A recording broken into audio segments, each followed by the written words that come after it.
देखिए, आज हम बता रहे हैं पाउली का पॉइजन नियम और हुंड का नियम। तो पाउली नामक एक वैज्ञानिक थे जिन्होंने एक नियम दिया और उन्होंने क्या कहा, जिसे आपको हम अगले वीडियो में बताएं। 4 क्वांटम संख्या होती है। एन मुक्त क्वांटम संख्या, एल द्विगोशीय क्वांटम संख्या, एम चुंबकीय क्वांटम संख्या और यस क्या होती है, स्पिन क्वांटम संख्या। तो इन्होंने उसी के आधार पर अपना एक नियम दिया। क्या नियम दिए? देखिए, पाउली का जो अपवर्जन नियम है, कहा किसी परमाणु में मान लिया अगर छोटा परमाणु है तो दो इलेक्ट्रॉन, जैसे हाइड्रोजन का एक इलेक्ट्रॉन होता है, हीलियम में 2 इलेक्ट्रॉन होता है। तो उन्होंने कहा किसी परमाणु में 2 इलेक्ट्रॉन के लिए चारों क्वांटम संख्या एक समान नहीं हो सकती। उन्होंने क्या कहा, किसी परमाणु में 2 इलेक्ट्रॉन के लिए चारों क्वांटम संख्याओं का मान एक समान नहीं हो सकता है।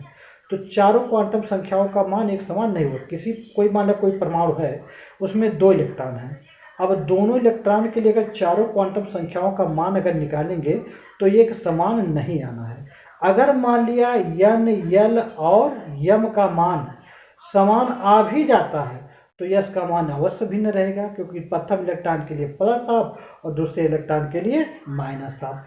तो देखिए, उसको उदाहरण के लिए हमने बताया क्या, उदाहरण दिए हैं, बता रहे हैं। अगर आपका n1 बराबर क्या है, 1 है, तो अब n बराबर 1 मान लीजिए कि आपका यस ऑर्बिटल में इलेक्ट्रॉन जाएगा। अब यस ऑर्बिटल में 2 ही इलेक्ट्रॉन होता भरता है, 2 से ज़्यादा तो भर नहीं सकता। तो n बराबर अगर 1 लिया गया तो हम आपको पहले बताएं n बराबर क्या होता है, n-1 होता है। तो अगर हम n के स्थान पे 1 लिखेंगे तो 1 - 1 बराबर क्या हो जाएगा, 0। तो अब यहाँ यल का मान क्या हो गया, 0। तो यल का मान 0 तो आपका यम का मान भी क्या होता है, 0। लेकिन अब देखिए, यन का मान तो 1 है, लेकिन यल और यम का मान समान आ रहा है। लेकिन यस का मान अगर इस इलेक्ट्रॉन के लेंगे तो यस का मान क्या हो जाएगा, पहले इलेक्ट्रॉन के लिए क्या हो जाएगा, प्लस हाफ, और उसी में आपका दूसरे इलेक्ट्रॉन के चक्कर के लिए क्या हो जाएगा, माइनस हाफ। तो इन्होंने देखिए, n बराबर जब 1 है तो यल का मान तो 0 आया, यम का मान 0, ये दोनों समान है। लेकिन यस का मान क्या आ गया, भिन्न आ गया। अब दूसरा उदाहरण हम ले रहे हैं।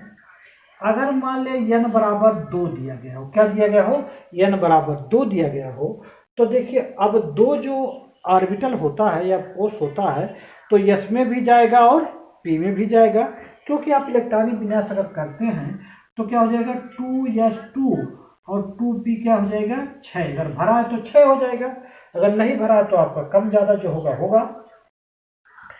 तो जब यहाँ इलेक्ट्रॉन जाने का मतलब क्या हुआ, जैसे अब यस n बराबर आपका क्या हो जाएगा, 2 हो जाएगा। n बराबर क्या हो जाएगा, 2 हो जाएगा। तो अगर हम n बराबर 2 रखेंगे तो ये 2 इलेक्ट्रॉनों के लिए n बराबर क्या हो जाएगा, दोनों के लिए 2 ही होगा। दोनों के लिए क्या हो जाएगा, 2 ही होगा। लेकिन अब देखिए, हम यहाँ ऐसे लिखते चले जा रहे हैं, आपको समझाना है। n बराबर और फिर यल बराबर, यम बराबर और यस बराबर, ये प्रथम 2s के लिए है। तो यहाँ 2n बराबर क्या हो जाएगा, पहले के लिए 2 हो जाएगा, फिर दूसरे के लिए भी 2 हो जाएगा। लेकिन यस ऑर्बिटल में है तो यल का मान क्या होगा, 0 ही होगा। यस के 0 हो जाएगा, फिर इसके लिए क्या हो जाएगा, 0। प्रथम इलेक्ट्रॉन के लिए भी 0 और द्वितीय इलेक्ट्रॉन के लिए 0। जब यल का मान 0 हुआ तो यम का मान क्या हो जाएगा, 0 हो जाएगा, यम का मान भी 0 हो जाएगा। लेकिन प्रथम इलेक्ट्रॉन के लिए यस का मान क्या आ गया, प्लस हाफ, और दूसरे इलेक्ट्रॉन के लिए यस का मान क्या आ गया, माइनस हाफ। अब यहाँ भी वही कंडीशन, यन का मान तो भिन्न है लेकिन यल और यम का मान समान है, लेकिन यस का मान क्या है, भिन्न है। अब देखिए, पी ऑर्बिटल के लिए क्या हो जाएगा, तो पी ऑर्बिटल में कई इलेक्ट्रॉन होते हैं, 6 इलेक्ट्रॉन होते हैं। 6 इलेक्ट्रॉन के दिखाना पड़ेगा। तो प्रथम इलेक्ट्रॉन के लिए n बराबर 2 मुक्त क्वांटम संख्या, द्वितीय के लिए भी 2, तृतीय के लिए भी 2, और चतुर्थ के लिए भी 2, और पंचम के लिए भी 2, और षष्ठम के लिए भी क्या हो जाएगा, 2। तो 6 इलेक्ट्रॉन के लिए n बराबर क्या आ गया, 2 आ गया। अब हम निकालेंगे यल का मान, तो पी ऑर्बिटल में यल का मान 1 होता है। तो यल बराबर क्या हो जाएगा, 1, यल बराबर क्या हो जाएगा, 1, यल बराबर क्या हो जाएगा, 1। अब यल बराबर क्या हो जाएगा, 1, यल बराबर क्या हो जाएगा, 1, और यल बराबर क्या हो जाएगा, 1। प्रत्येक इलेक्ट्रॉन के लिए निकाल दिए। अब 6 इलेक्ट्रॉन था, 6 के लिए यल का मान क्या हो गया, 1। लेकिन आप देखिए, यम का मान प्रत्येक इलेक्ट्रॉन के लिए आना चाहिए, तो प्रत्येक इलेक्ट्रॉन के लिए पहले के लिए m बराबर हम क्या लेंगे +½ दूसरे इलेक्ट्रॉन के लिए m बराबर क्या हो जाएगा 0 तीसरे के लिए क्या हो जाएगा -1 और फिर चौथे के लिए क्या हो जाएगा +½ प्लस हो जाएगा और फिर पांचवें के लिए m बराबर 0 और छठवें के लिए क्या हो जाएगा m बराबर -½ हो जाएगा। क्या हो जाएगा माइनस हो जाएगा, हाफ नहीं माइनस होगा 1 होगा। फिर आप निकालेंगे यस का मान, तो प्रत्येक इलेक्ट्रॉन के लिए यस का मान भी निकालना है। पहले के लिए क्या हो गया +½ दूसरे के लिए -½ तीसरे के लिए +½ चौथे के लिए -½ पांचवें के लिए क्या हो जाएगा +½ फिर छठवें के लिए -½ यस का मान आ गया। अब देखिए यहाँ एन का मान 6 इलेक्ट्रॉन के लिए 2 2 7वें इलेक्ट्रॉन देखिए 7 आपका यल का मान भी 1 1 एम का मान भिन्न हुआ और यस का मान भी भिन्न हो गया। तो ये पाउली का अपवर्जन का क्या है, पाउली कह रहा हूँ, पाउली का अपवर्जन का नियम है। ठीक, तो उन्होंने यही दिया कि किसी परमाणु में 2 इलेक्ट्रॉन के लिए, यहाँ देखिए स्पष्ट 2 इलेक्ट्रॉन के लिए चारों क्वांटम संख्याओं का मान समान नहीं होगा। अगर मान लिया एन एल और एम का मान समान हो जाता है तो यस का मान अवश्य क्या हो जाएगा भिन्न हो जाएगा। ये तो पाउली का क्या था अपवर्जन नियम था। उदाहरण भी लेके आपको समझा दिए।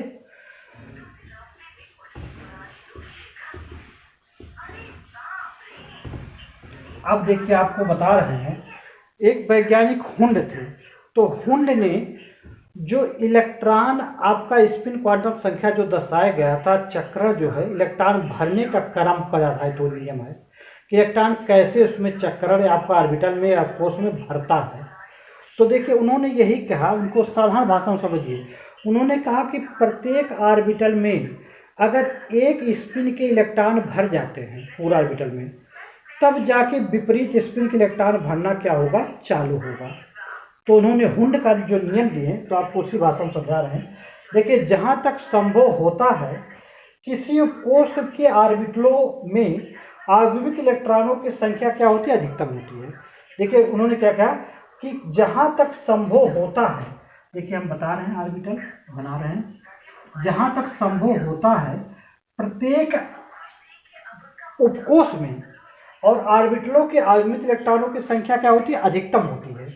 तो मान लिया हमने आगमित इलेक्ट्रॉन भर दिया, देखिए आगमित इलेक्ट्रॉन भर गया तो आज आगमित इलेक्ट्रॉनों की संख्या अधिकतम होती है। अगर देखिए तथा आगमित इलेक्ट्रॉनों की स्पिन क्या होती है समदिशीय होते हैं। अगर इसके बाद भी इलेक्ट्रॉन अगर बचता है तब जाके विपरीत चक्रण क्या होगा चालू होगा। पहले एक दिशा के इलेक्ट्रॉन प्रत्येक आपके कोश में भर जाएंगे, उसके बाद अगर इलेक्ट्रॉन बचता है तो विपरीत चक्रण भरना क्या होगा चालू होगा। यह आपका किसका नियम था हुंड का नियम था। अब आज दो वैज्ञानिक दो जो है नियम बताए हैं हमने आधुनिक परमाणु मॉडल में, एक आपका पाउली का अपवर्जन नियम, दूसरा क्या है हुंड का नियम। विस्तृत समझा दिए हैं, यदि नहीं समझ में आता तो कमेंट करके आप बताइए, फिर से हम समझाएंगे, निश्चित समझ में आएगा।